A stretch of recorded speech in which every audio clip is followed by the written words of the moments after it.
Hello everyone, I am Prepper Princess, the author of Living on Almost Nothing. If you're interested in purchasing my book, I'll go ahead and leave a link down in the description box below. Today we're gonna go over, I found an article on Better Money Habits by Bank of America, and it just goes over the average household expenses, which, wow, they're shocking to me, but that's because I live so frugally. I actually live below $1,000 a month, which is technically below the poverty line, and all of my extra money goes to charity, savings for retirement and things like that. But and unfortunately this article isn't super detailed. I'll leave a link in the description box if I remember. But I do want to go over some of the things that the average American pays and how you can pretty much get just about anything for free or super cheap that most people pay a ton of money for. So let's go ahead and go over, okay, so the median household income is $63,179. That's probably more than I make. My income is extremely fluctuating, so I honestly don't even know how much I make. But it's probably more than I make. The average cost for housing, including property taxes, apartment rentals, stuff like that, is $1709 a month. Okay, so I guess we can go ahead and start there. So $1709 a month, to me that sounds high, but that includes everything. So rent in San Francisco is over $3,000, and in Houston, Texas, it's around $1,000. Again, it's not super detailed. It doesn't tell me if that's it says a 2-bedroom apartment per month. So it does go over the type of apartment, but if you're paying that much, $3,000 for an apartment, I have to be honest, the cheaper way to go would be to purchase a house if you're debt free and you have the 20% down payment so that you don't have to pay private mortgage insurance. And some people are apartment people, they prefer living in an apartment, having everything taken care of for them. Think about it this way. If you were to buy a low cost, a cheap house like I did, this one's $67,000, and fix it up, because this one was in pretty bad shape when I got here, fix it up, rent it out, you could more than likely get enough rent to cover your rent at an apartment if you wanted to. So that's just something to think about. It would be an investment, but that's something you can do. And then you can, if it doesn't work out, you don't like being a landlord, you could sell it for a profit because you bought it needing to be a fixer-upper anyway. But that to me seems really strange. But other things you can do is maybe somebody you know has land, and you could maybe buy a used mobile and put it on there, or live in a trailer. These are all temporary for a while you get back on your feet or get out of debt or save up enough for a down payment. A lot of people are moving back in with their parents, creating multi-generational households. A lot of people are living in their vehicles now. And I don't think that living in your vehicle is probably, it's not ideal, but it's not horrible. I mean, you can literally park in where people have $10 million homes. You could pretty much park in the driveway right in front of them. You get the same view as they do, and you're not paying any rent. But that's something to consider. And possibly if you have a 3-bedroom, could you downsize to a 2-bedroom? If you have a 2, could you downsize to a 1? If you have a 1, could you downsize to a studio? That sort of thing. Studio apartments are really not that much smaller than 1-bedroom apartments. The only difference is that there's a wall in the bedroom. For the most part, some places are different, but from my experience, that's what I've seen. And I have had an apartment before, so that's something definitely to think about. The housing cost to me is just crazy. And the biggest spending things you've got, the biggest bills you have are housing, transportation, medical, and childcare if you have them. Unfortunately, I can't give any advice on childcare other than what my family does. And I don't have any kids, but my family asks other family members to watch them while they're at work. and they're happy to do it. And I don't think they charge them anything or much but again, I'm not 100% sure on that. So we've got housing. Housing is by far the most expensive. The next one is transportation, which, wow. Average, $813. Average. That's $550 for a new car payment, or $333 for ride sharing services, $176 a month for gas, and $119 a month for insurance. So the thing about cars, they depreciate in value, and everybody knows this. The moment you drive them off the lot, they lose 30% of their value, and then they lose a certain percentage every year after that. I've made mistakes. I've bought new cars. I've bought used cars off the lot. I've done this. I've done that. I'm now at the point where I'm just going to drive a free car, and I'll tell you how that works. So you go and you buy a car that's got 150,000, 200,000 miles on it. It's a dependable, reliable car that's in good mechanical condition, but it's ugly and it's old. And then you buy it for, say, $2,000. And then you decide later that you don't want it, you want a different car, you sell it for $2,000. So you effectively just drove it for the operational costs, the registration and insurance on a car. This is what a lot of people do. And I have a 24, 25-year-old car. It's a 98. I got rid of my 2015 and I actually sold it for the same amount that I bought it for. So it was essentially like I was driving a car for free. And this one, it's probably gonna last me the rest of my life, even though it's 20 some odd years old. It's in perfect mechanical order and it only has 85,000 miles on it. And to be honest with you, I don't drive that much. I mostly use my e-bike. And an e-bike, I charge it via solar, so it is free. Like it didn't cost me anything because I have a YouTube channel and they sent it to me for free. And that's not the case for everybody, but the price of electric bikes is going down. So the bike I have, when I got it, was $1,600. But I'm seeing bikes with the same type of motor, same type of baskets on the front and back, same type of speed and distance in the $600 range. And you can get scooters too, and scooters are like even less. You can get them, mine has a 750 watt motor. You can get them as low as 250 watts and they still go like 15 miles an hour. And those are in like the $400 to $500 range now. And I think that they're gonna get a little bit cheaper as time passes on and the technology improves. And pretty soon, I think that they're gonna be pretty much like an average bicycle. I mean, they're already pretty close right now. Now, I'm not talking about Walmart bikes. Walmart bikes are like cheap. They don't have replaceable parts. They're not really meant for all, daily commute riding. They're just meant to be like once in a while type thing. But if you go to a real bike shop, you're looking at between $400 and $600. And that's pretty much what the e-bikes are starting to go for these days. Close, but not quite there, but pretty close. So car insurance, I can only tell you that my car insurance is like $30 or $40 a month. I think my yearly bill is like $450 or something like that. I have AAA and they're cheap in most places except like any state that starts with an M. AAA doesn't seem to like M states, like Montana, Missouri, Michigan, Mississippi, Maine. They just don't like M states. But if you, and I have liability only. So if you're okay with liability only, and I am, because my car is not really worth any money. I mean, it's worth some, but not enough to carry full insurance. And I found with my friends and family, I personally think that like all insurance is a scam in some way. If you file a claim, they raise your rates. If you get into a car accident, they just total it. And it's like, okay, well, they total it at the Kelley Blue Book value of $500. That's all your car is worth is $500, but you just put $1,500 into it to, I don't know, repair the brakes and the fender or something. I don't know.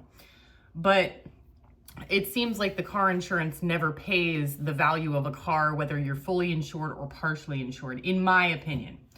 Gas and fuel costs. So if you can, plan your routes or routes, however you say it, whatever part of the country you're from, plan your routes. Routes. I say routes. Plan your route. And make sure that you use as little gas as possible, especially with the cost of gasoline coming up these days. If you can, if you're within 2 to 4 miles, ride a bicycle.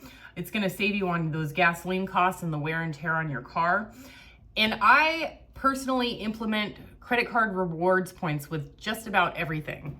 The rewards points on my credit card is auto set up for everything. It pays all of my bills. I don't carry my credit card with me to make regular purchases unless I'm going to a grocery store, but my credit card pays water, sewer, gas, electric, property tax, garbage, every utility that I have, my credit card pays for it. And I have it set up so that it is automatically paid in full every single month.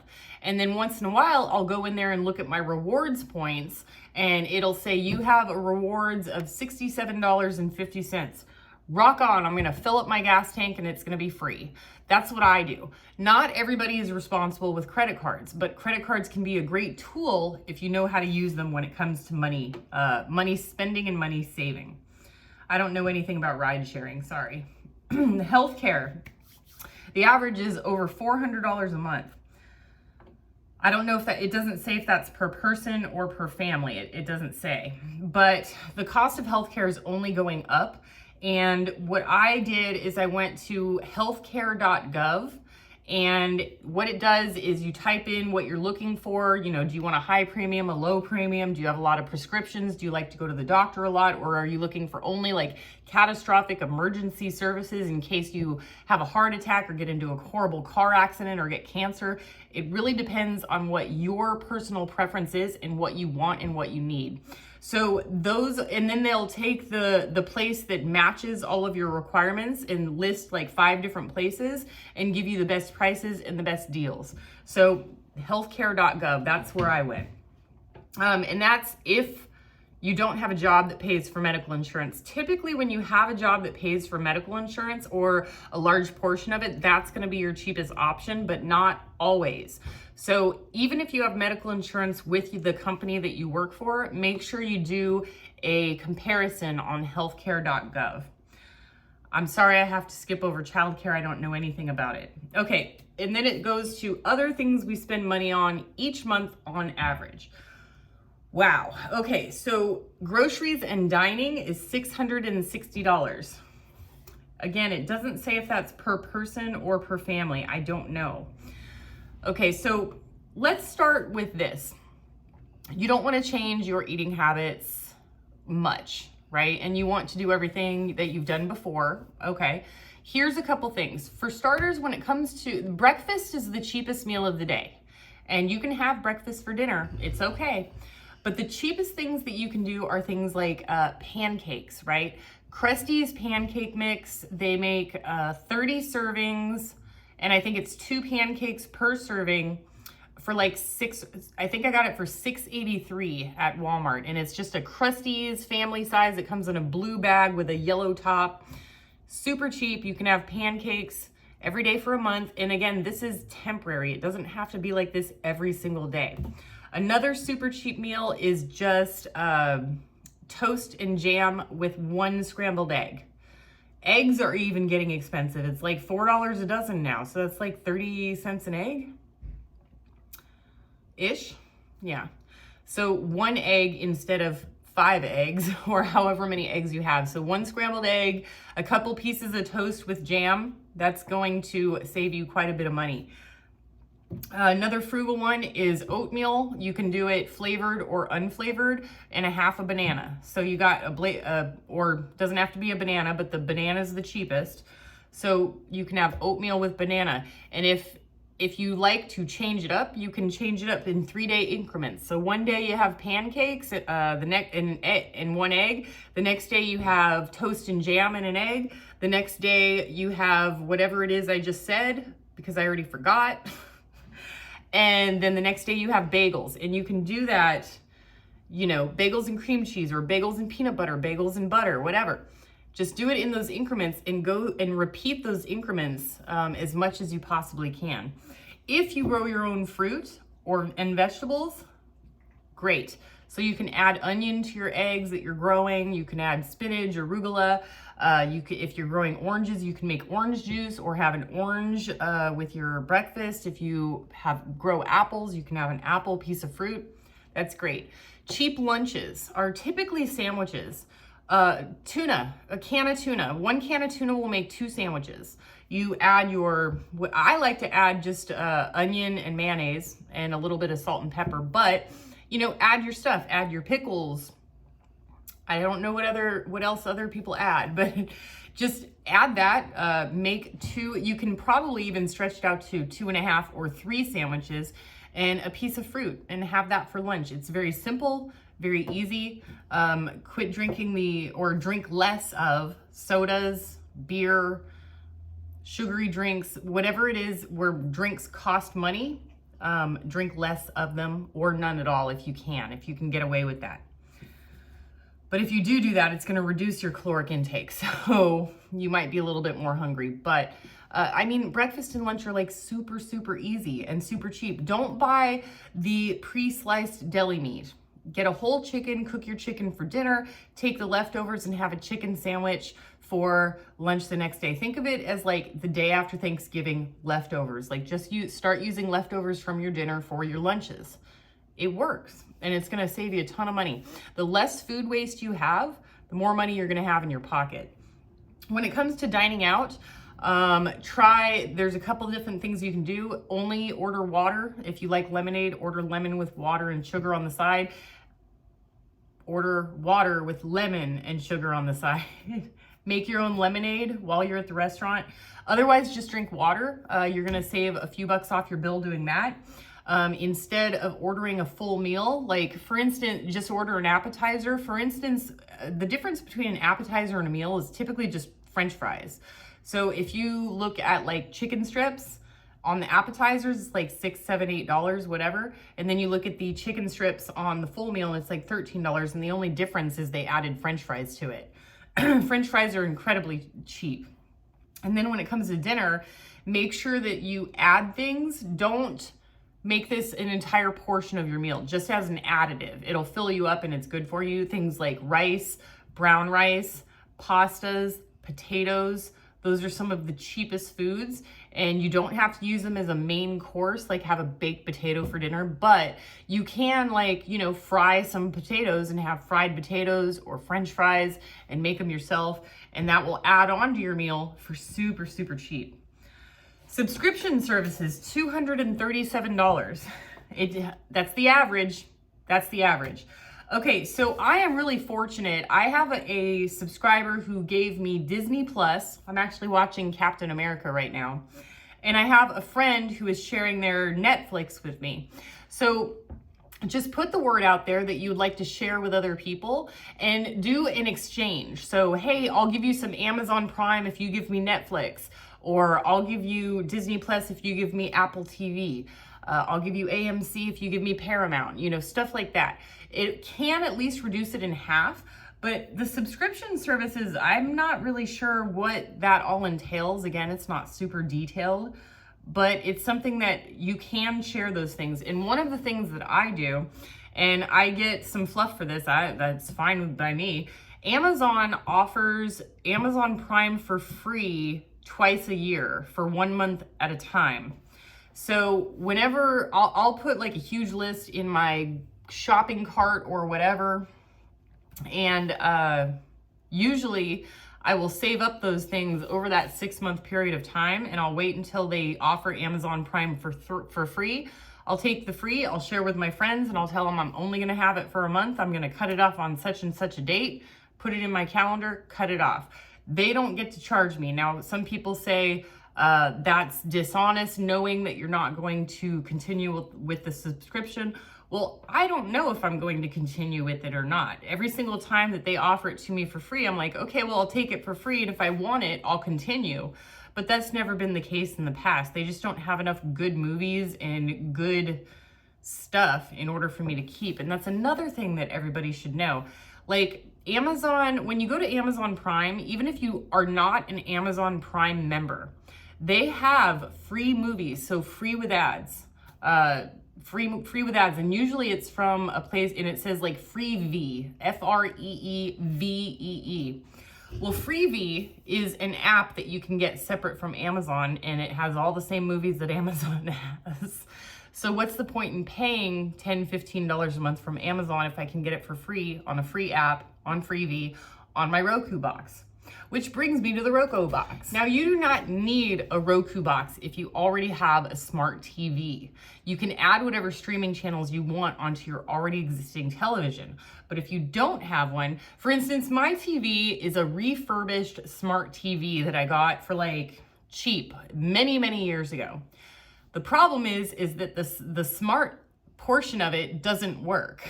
So when you buy a refurbished product, I don't know if you know this, it's like no returns, no refunds, you're taking a chance. That's why it's so cheap. So I took my chance, and the smart application doesn't work. So I bought a Roku. Rokus you can get for as little as like, I want to say $15 or $20.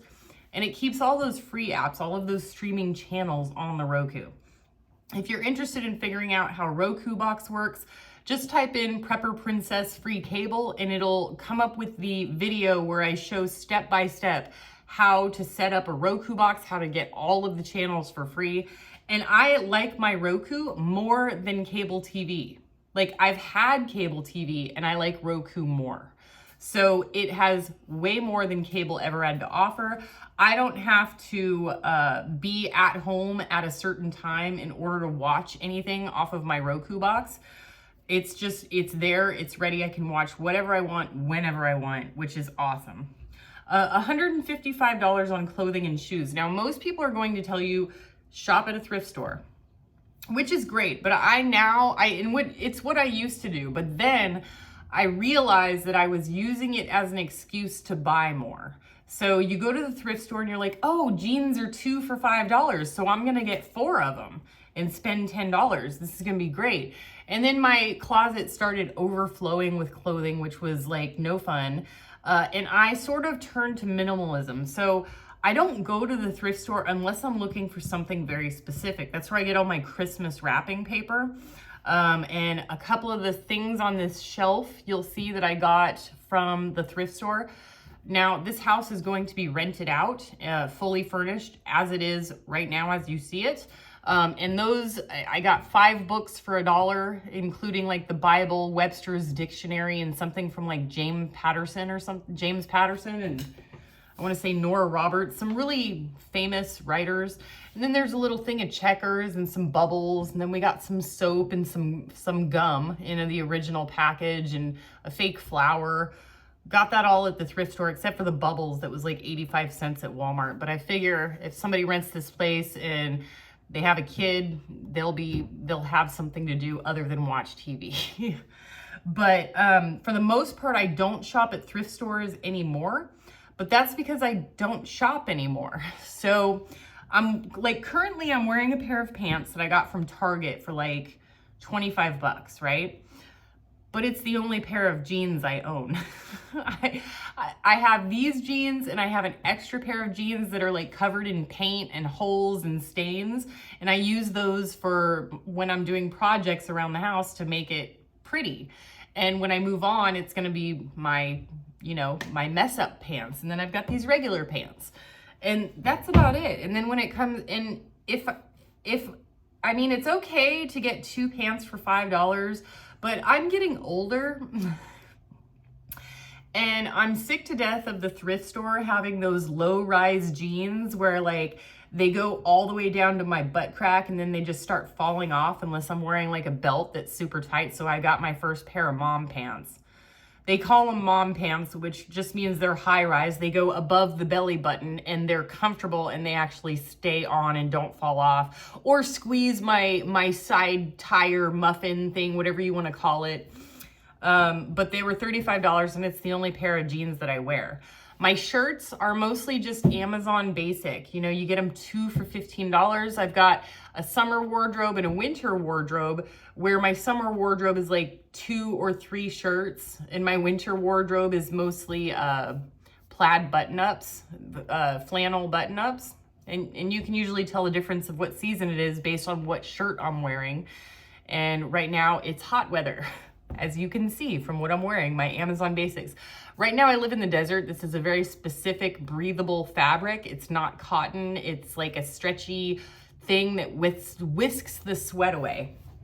So I don't spend money on clothes. When it comes to shoes, I spend extra money on shoes, but I make sure that they last forever. And I'm not buying like $200 pairs of shoes. Like, I'm wearing Skechers, and as you can see, they're falling apart because my dogs have gotten to them.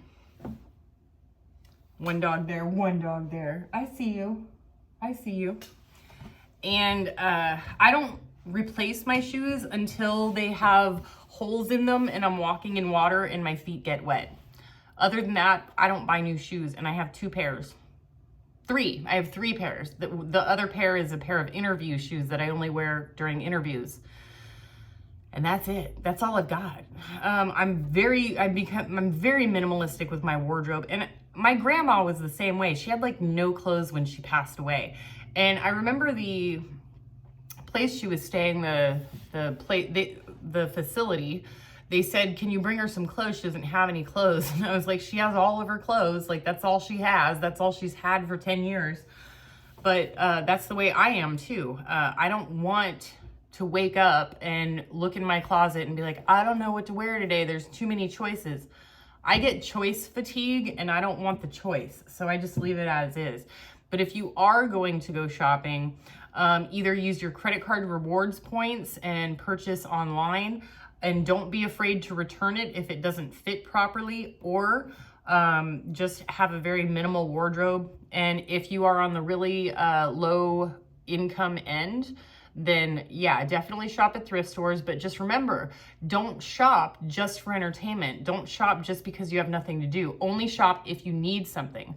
Most of us have more clothes in our wardrobe than we can wear for the rest of our lives. So just make sure that you're utilizing all of your clothes before you buy more. Cell phone bill. The average cell phone bill is $94 a month. I don't know if it doesn't say per person, per family. I'm assuming per person. So my cell phone is through Mint Mobile. It's $15 a month, and I believe it's 4 gigs of data. I use mostly Wi-Fi for my cellular service. So the data is, or not for my cellular service, but for the data, I'm usually on Wi-Fi. So I don't, not running out of data is not an issue for me. And I promote Mint Mobile. I love Mint Mobile. I do have an affiliate with them. If you're interested, the link's always in the description box below. And I've only, out of the several hundred people who have signed up for Mint Mobile, I think there's only been like 2 or 3 that did not like the service. And people say that, oh, it's not $15 a month. It's only $15 a month for 3 months, then it goes up. No. If you sign up for a full year, it's $15 a month for a full year. And then the next year when it renews, it's $15 a month if you renew for a year. I've had Mint Mobile for 3 years now. It's always been $15 a month. It has never gone up. It doesn't go up if you buy it in a 1-year increment. That is one of the things. But if you don't like Boost Mobile, whatever I have, Mint Mobile. I have heard that there is also Boost Mobile. It only comes with 1 gig of data, but it's $10 a month. So if data is not an issue for you, or you only use Wi-Fi for your data and you just want it for text and calling, it's $10 a month. I don't know how you can get much cheaper than that unless you're on a prepayment plan, or you're using those little phone cards and you talk so little on the phone that you don't really need it. But, and I've heard some people have T-Mobile for $15 a month. But the thing is that Mint Mobile works off of the T-Mobile network, so it's the same thing. So it's up to you. But, $94 a month, I'm not going to spend it. If I can get the same thing for $15 a month that I can get for $94 a month, I'm gonna go pay $15. Gym membership fees, $58. Now, most people don't go to the gym. Even people who have a gym membership, they typically don't go. And, most people sign up for it in December, January. I'm going to get my new beach bod before summer. And then they go for maybe a month and a half. And then starting in March, you go to the gym and there's less and less people over and over and over. And that's just the way that it works. only get a gym membership fee if you're going to use it. And if you are going to use it, I recommend using all of the services. That includes if they have a sauna, use it. If they have a swimming pool, use it. If they have a shower, use it. If your gym membership includes a shower, you can use their water, their electricity to heat it, and you don't have to do it at home. It's gonna save you time on cleaning your shower, all that sort of stuff. Now, $58 is high. Planet Fitness charges like $10 or $15 a month. So if you are paying $58 a month, I recommend checking out Planet Fitness. I'm not affiliated with them, but $15 a month, you know, I would rather pay $15 a month than $58 a month for the same service. Same type of thing. And make sure that you utilize all of their services if you are going to do that. And that's all that's on this particular doohickey. So I do want to talk briefly to some people who are struggling greatly. We are in, well, some people would argue that we are or are not in a recession, but I'm seeing the signs. So first of all, don't freak out. If you still have a job, keep it. And if you don't, try and find whatever you can that pays more than unemployment pays and has better benefits than unemployment. But if you're hurting for cash, you know, people always talk about these side gigs, passive income, DoorDash, pizza delivery, stuff like that. One of the things that you can also look into is plasma donation. It takes about an hour, and right now, as I'm looking this up, I mean, Las Vegas is paying $110 for 1 hour plasma donation. Now that might even be worth my time. I mean, if I head over to Las Vegas and they're paying $110, then you can do it twice a week.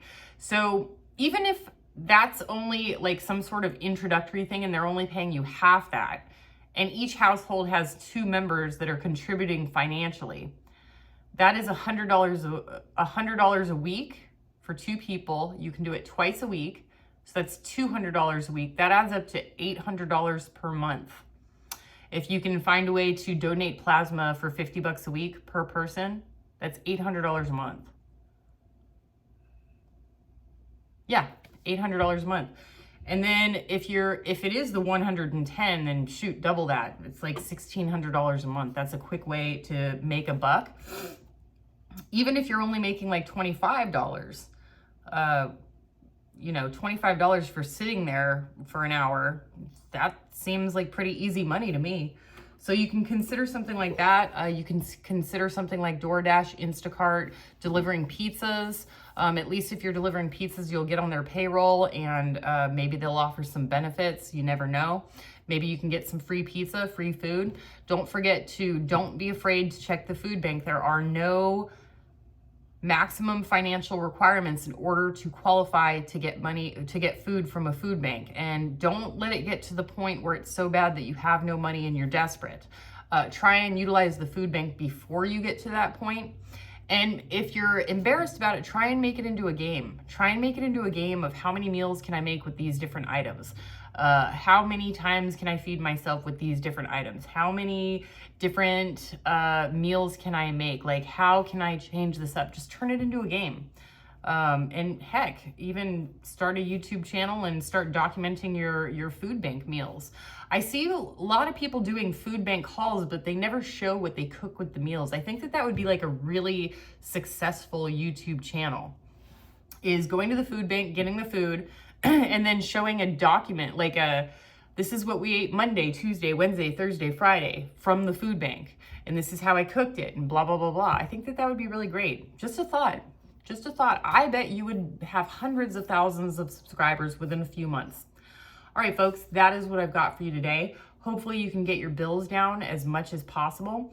And these are not all of the things. There's also saving on electricity and gas, and calling your credit card, seeing if you can lower your interest rate, doing balance transfers to zero balance transfers, credit card churning, scamming scammers, which is what credit card companies are. They scam other people. Don't feel bad about scamming them. Bank churning.